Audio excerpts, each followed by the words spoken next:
অহনা সরকার থেকে ৭.৫ লাখ টাকার ফান্ডের ব্যবস্থা করে দিল অর্জুনের মাকে। আর অন্যদিকে অফিসের দুষ্টু এমপ্লয়িদের বিরুদ্ধেও সে লড়ছে। তো বন্ধুরা, আজকের পর্বে আপনারা দেখতে পারবেন নতুন এক কাহিনী। আগামী পর্ব নিয়ে চলে এসেছি আপনাদের মাঝে।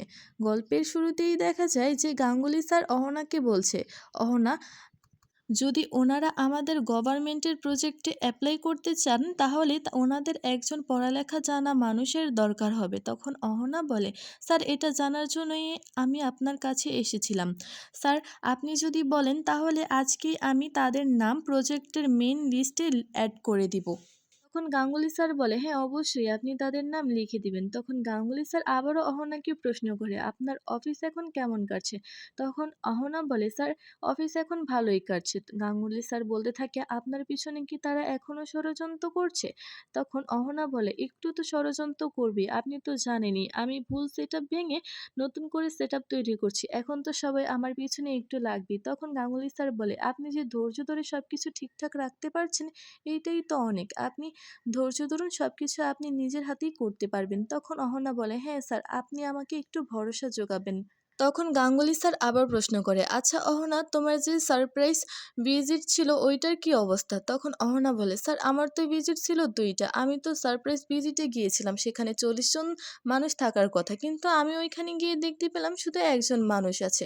আর আরেকটা যে সেন্টারের কোর্স ছিল সেখানে গিয়ে দেখতে পেলাম সেখানে তো কোনো কোর্সের সেন্টারই নেই। সেখানে একটি রুম ভাড়া নিয়ে শুধুমাত্র কোর্স শেখানো হচ্ছে। আশেপাশের মানুষকে জিজ্ঞানো হলো, তারপর মানুষ বলতে লাগলো যে সেখানে তো কোনো কোর্সই করানো হয় না, তারা নাকি এসব সম্পর্কে জানেই না। ভালো করে খোঁজ খবর নিয়ে দেখানো হলো যে যদি কেউ ভিজিট করে তাহলে নাকি 2-1 জন মানুষ এসে তাদের কোর্স শেখায়। এভাবে হলে কিভাবে? আমি সেখানকার বাড়িওয়ালার কাছ থেকে খোঁজ খবর নিলাম, তারাও বলছে এখানে নাকি এরকম ধরনের অবস্থা। স্যার, আমার মনে হয় কি যে আমাদের যে তখন অহনা বলে, স্যার, আমার মনে হচ্ছে আমাদের যে টিম রয়েছে তারা এসব ব্যাপারে সকল কিছুই জানে, হয়তো তারা টাকা খেয়ে এটাকে অ্যাপ্রুভ করার চেষ্টা করছে। তখন রোহিত বলে, আমিও এটা ডাউট করেছিলাম, আমি জানতাম একজন অফিসার আসবে যে কিনা সকল কিছু বের করবে। আপনি কোনো কিছু চিন্তা করবেন না, আমি কোনো কিছু অ্যাপ্রুভ করব না, আপনি সকল কিছু ঠিকঠাকভাবে কাগজপত্র নিয়ে আসেন, সব ঠিকভাবে, তখনই আমি এটা অ্যাপ্রুভ করে দিব। তখন অহনা বলে, ঠিক আছে স্যার। তারপরে গাঙ্গুলি বলে, আচ্ছা, আপনি যে বলেছিলেন কয়েকজন মূর্তি বানানো মহিলাদের কথা, তারা কবে আসবে? তখন আবার অহনা বলতে থাকে, স্যার, আমি তো ভেবেছিলাম তারা আজকালকার ভিতরেই তাদেরকে আসতে বলবো। তখন রোহিত বলে, আচ্ছা, আপনি তাহলে দেখুন কি করা যায়। তখন অহনা বলে, স্যার, আমি তাদের রিটার্ন একটি অ্যাপ্লিকেশন দিয়ে দিচ্ছি আপনার কাছে। তখন রোহিত বলে, আচ্ছা ঠিক আছে, আপনি তাহলে রিটার্ন অ্যাপ্লিকেশনটা আমাকে পৌঁছিয়ে দেন। এটা বলে অহনা স্যারের সাথে কথা শেষ করেই তার অফিসে চলে এসে এদিক দিয়ে দেখা যায় অফিসের বাকি লোকরা তাকে নিয়ে কথা বলছিল, তাকে নিয়েই ষড়যন্ত্র করার চেষ্টা করছিল, কিন্তু অহনা তাদের দিকে মন না দিয়ে তার ডেস্কটপে গিয়ে বসে এবং চিন্তা করতে থাকে কি করবে সে। এদিক দিয়ে লোকগুলো এসে তার পাশে দাঁড়ায় এবং তখন অহনা বলে, কি হয়েছে, কিছু কি আপনি বলবেন? তখন লোকেরা বলতে থাকে, হ্যাঁ অবশ্যই, কথা আছে বলেই তো আপনার কাছে এসেছি আমি। তখন অহনা বলতে থাকে, কি বলবেন আপনি বলুন। তখন একটি লোক বলতে থাকে, আপনার এখানে কাজ করা আমাদের মোটেও ভালো লাগছে না। তখন অহনা বলে, আমি কি করতে পারি তাহলে?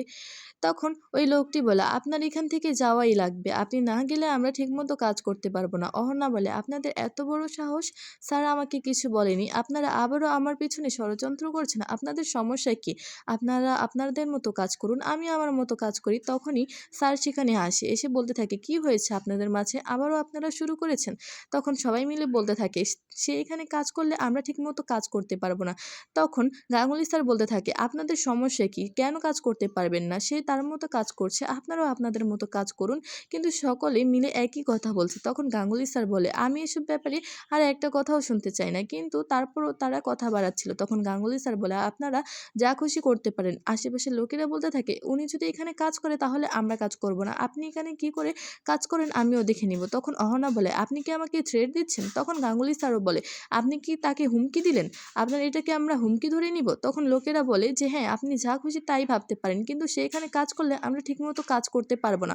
তখন অহনা বলে, আমি তো এখান থেকে কখনোই যাব না, আপনারা আপনাদের মতো কাজ করুন আর আমি আমার মতো কাজ করব, আপনাদের কি সমস্যা আমি বুঝতে পারছি না।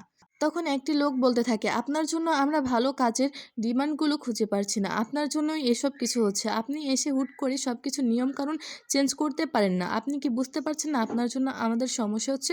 তখন অহনা বলে, আমি কোনো কিছুই চেঞ্জ করিনি, আমি আমার মতো আছি, আপনারা আপনাদের মতো কাজ করুন, আপনারা কেন আমার কাজে বাধা দিচ্ছেন? তখন অহনা আরও বলতে থাকে, আমি তো আমার কাজ ঠিকঠাক মতোই করব, আমি এই অফিস ছেড়ে কোথাও যাব না, আপনাদের যদি যাওয়া লাগে তাহলে আপনারা যেতে পারেন। তখন অন্য লোকেরা বলে, আচ্ছা আপনার সমস্যাটি কি আমি বুঝতে পারি না, আপনাকে এত ভালোভাবে বলা হচ্ছে তারপর আপনি কেন কথা শুনছেন না? একটি লোক বলে, আপনার কাজের জন্য আমাদের খুব সমস্যা হচ্ছে, আপনাকে ভালো মতো বলে দিচ্ছি, আপনি এখান থেকে চলে যান, যদি আপনি এখান থেকে না চলে যান তাহলে দেখবেন পরিণতি কেমন হয়। তখন অহনা বলে, আপনি কি আমাকে থ্রেট দিচ্ছেন? আচ্ছা আপনাকে আমি দেখে নিব, আপনি যেরকম আমার পিছনে লাগার চেষ্টা করছেন আপনাকে তো আর এইভাবেই যেতে দিতে পারি না আমি, তাই আপনি দেখুন আমিও কি করতে পারি, আমি আমার কাজ ঠিক মতোই করব। তখন গাঙ্গুলি স্যার বলতে থাকে, হ্যাঁ অবশ্যই, আপনারা এসব ঝগড়াঝাটি বাদ দিয়ে ঠিকঠাক মতো নিজের কাজ করুন, আপনারা কেন একে অপরের সাথে ঝগড়া করছেন? আপনারা তো কলিগ, তাই না? এরকম করা কি ঠিক হচ্ছে? মোটেও এরকম করা ঠিক হচ্ছে না, আপনারা একে অপরের সাথে ভালোভাবে মিলেমিশে কাজ করলেই কিন্তু ভালোভাবে কাজ করতে পারেন, এসব কিছু বাদ দিয়ে দিন। তখন অহনা বলে, স্যার আমি তো সব কিছু নিজের মতো করেই করতে চাচ্ছি, কিন্তু তারা যে আমার কাজে কেন বাধা দিচ্ছে আমি বুঝতে পারছি না, কিন্তু এরকম করলে চলবে না, আমি তো এই অফিস ছেড়ে কোথাও যাব না, আমি আমার কাজগুলো ঠিকঠাক মতো করবই, আপনাদের যেখানে খুশি আপনারা সেখানে যান, আর আপনাদের যা খুশি আপনারা তাই করতে পারেন, এসব ব্যাপারে আমার নাক গলানোর মতো কোনো কিছুই নেই, তাহলে আপনারা এখন চলে যেতে পারেন, আমি আমার কাজগুলো ঠিকঠাক মতো করিনি। অহনা এটা বলে তাদের দিকে বড় বড় চোখ করে তাকিয়েছিল।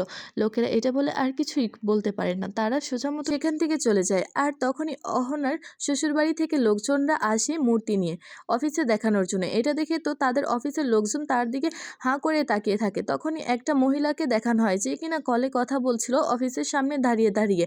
মহিলাটাকে এখন বলা যায় না, পরবর্তীতে মহিলাটিকে তা আপনাদের ব্যাখ্যা করে বোঝানো হবে। তখনই আমরা অহনাকে দেখতে পাই, সে স্যারের সাথে কথা বলছিল কিছু বিষয় নিয়ে। অহনা কিছু ডকুমেন্ট দেখাচ্ছিল গাঙ্গুলি স্যারকে। তখনই অহনার শ্বশুরবাড়ির লোকজন সেখানে আসে। তখন অহনা বলতে থাকে যে, স্যার আমি তাদের কথাই বলেছিলাম আপনাকে। তখন গাঙ্গুলি স্যার অহনার শ্বশুরবাড়ির লোকজনকে বলতে থাকে, আপনারা আসুন বসুন। তখনই অর্জুনের মা এসে চেয়ারে বসে।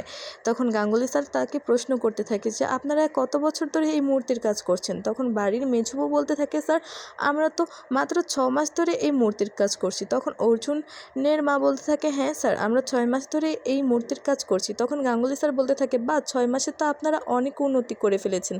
তখন মিলি বলতে থাকে, স্যার আমরা তো 6 মাসের মধ্যেই এগুলো করেছি, আগে আমরা আরও অনেক কিছু করতাম, এগুলো নিয়ে আমরা কুলোতে পারছিলাম না, এর জন্য এখন নতুন কিছু করার সিদ্ধান্ত নিয়েছি আমরা। তখন বাড়ির মেজবউ বলতে থাকে, আমরা এই সকল কাজ নিজেরাই করে থাকি, আগে বাড়ির সমস্ত কাজ আমরা নিজেরা সামলে নিই, তারপর এই কাজ শুরু করি। তখন স্যার বলতে থাকে, বাহ আপনারা তো খুব ভালো কাজই করেন। তখন বাড়ির মেজবউ বলতে থাকে যে, হ্যাঁ স্যার আমরা সকলেই মিলে এই কাজগুলো করি, মা আমাদের এই সকল কাজ শিখিয়েছে।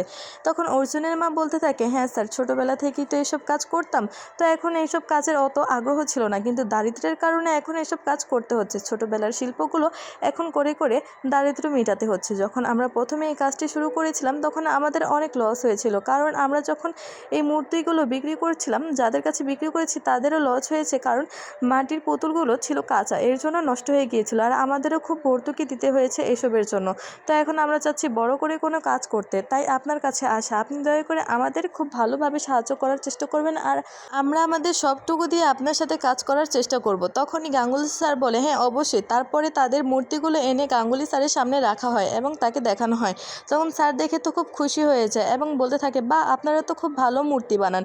এটা শুনে তো সকলে খুশি হয়ে যায় এবং অর্জুনের মা বলতে থাকে, আপনি দেখেছি খুশি হয়েছেন, এইটাই তো অনেক। তখন গাঙ্গুলি স্যার বলতে থাকে, আপনারা বেশ ভালো মূর্তি বানান। এটা শুনে তো অহনাও খুশি হয়েছে, তাই অহনা বলতে থাকে, জি স্যার আমি এর জন্যই আপনার সাথে তাদের পরিচয় করে দিয়েছি, এখন ওনারা ভালোভাবে কাজ করতে পারবে আপনার সাথে মিলে, তাই আপনার সাথে এরকমভাবে তার পরিচয় করে দেওয়া। তখন গাঙ্গুলি স্যার বলে, আপনারা বেশ ভালো মূর্তি বানান, আপনারা সফলতা তো অবশ্যই পাবেন। তখন গাঙ্গুলি স্যার এই মূর্তিগুলো দেখে প্রচণ্ড খুশি হয়েছে এবং তাদেরকে বোঝাতে লাগে কী কী করতে হবে, এগুলো তারা মন দিয়ে শুনতে থাকে। এবং তখন অর্জুনের মা বলতে থাকে, স্যার আমি আপনার জন্য এইসব মূর্তি বিশেষভাবে তৈরি করে নিয়ে এসেছি, আপনার কি পছন্দ হয়েছে? তখন গাঙ্গুলি স্যার বলতে থাকে, হ্যাঁ পছন্দ হয়েছে, কিন্তু আমার জন্য কেন নিয়ে এসেছেন? তখন অর্জুনের মা বলতে থাকে, স্যার আপনার জন্য নিয়ে এসেছি, সবগুলো মূর্তি আপনি আপনার বাড়িতে নিয়ে সাজিয়ে রাখবেন। তখন গাঙ্গুলি স্যার বলতে থাকে, না আমি একটা মূর্তি নিয়ে যাব, সমস্যা নেই। তখন অর্জুনের মা বলে, না স্যার আপনার সবগুলোই মূর্তি নিতে হবে। তখন অর্জুনের মার কথা শুনে গাঙ্গুলি স্যার বলতে থাকে, আমি এতগুলো মূর্তি কিভাবে নিই বলুন তো, আমি একটা নিয়ে গেলেই তো হবে। তখন এই সকল কথা তাদের মধ্যে চলতে থাকে। তখন গাঙ্গুলি স্যার বলতে থাকে যে এগুলো যদি অফিসে সাজিয়ে রাখা হয় তাহলে অন্য অফিসাররা এসে এগুলো দেখবে এবং ভালোভাবে ভিজিট করতে পারবে। তখনই অহনা বলতে থাকে, স্যার আপনি যদি বলেন ওনাদের কাজ যদি আপনার ভালো লেগে থাকে তাহলে আমি ওনাদের নামে একটি ভিজিট করে দিতে পারি, কারণ তারা তো বেশি দিন হলো না কাজ করছে, তাদের তো মাত্র 6 মাস হয়েছে, তো তাদের কোনো কিছু করা হয়নি। যদি আপনি বলেন তাহলে আমি অগ্রিম ট্যাক্স দিয়ে ওনাদের একটি কাগজ বানিয়ে দিতে পারি। তখন গাঙ্গুলি স্যার বলতে থাকে, হ্যাঁ অবশ্যই আপনি সব কিছু তৈরি করে রাখবেন। তারপরে সিনটি কাট হয়ে যায় এবং অফিসের মধ্যে আমরা দেখতে পাই সকলে এসব নিয়ে কানাঘুষা করছে। সকলে বলছে অহনা তো তাদের শ্বশুরবাড়ির লোকজন এনে এসব ধরনের কাজ করছে, জানে তাদের খুব ভালোভাবে কাজটা চলে যায়। তারপরে সিনটি কাট হয়ে যায় এবং দেখতে পাই বাড়ির দৃশ্য। অহনার মেজো বৌদি বলছে, আচ্ছা অহনা, গাঙ্গুলি স্যার কি আমাদের বাড়িতে এসে এই সকল মূর্তি দেখে কি আমাদের প্রশ্ন করবে? তখন অহনা বলতে থাকে, হ্যাঁ অবশ্যই প্রশ্ন করবে, প্রশ্ন ছাড়া কি উনি আপনাদের কাজ দিবে নাকি? এর জন্য তো গাঙ্গুলি স্যার আপনাদের বাড়িতে আসবে এবং সকল কিছু ঘুরে ঘুরে দেখে প্রশ্ন করবে, আপনারা সুন্দর মতো অ্যান্সার দিয়ে দিবেন তাহলেই হবে। তারপর মেচু বৌদি বলছে, আচ্ছা ঠিক আছে অহনা, তুমি একটু ম্যানেজ করে নিও, আমাদের তো খুব ভয় লাগছে, তুমি আছো বলি একটু শান্তি পাচ্ছি। যদি গাঙ্গুলি স্যার উল্টোপাল্টা কোনো প্রশ্ন করে তাহলে কিন্তু আমরা ভয় পেয়ে যাব, তুমি কিন্তু সব কিছু সামলে নিও। তারপর সিনটি এখানে কাট হয়ে যায় এবং আমরা দেখতে পাই গাঙ্গুলি স্যার তাদের বাড়িতে এসেছে এবং সকল কিছু ঘুরে ঘুরে দেখছে।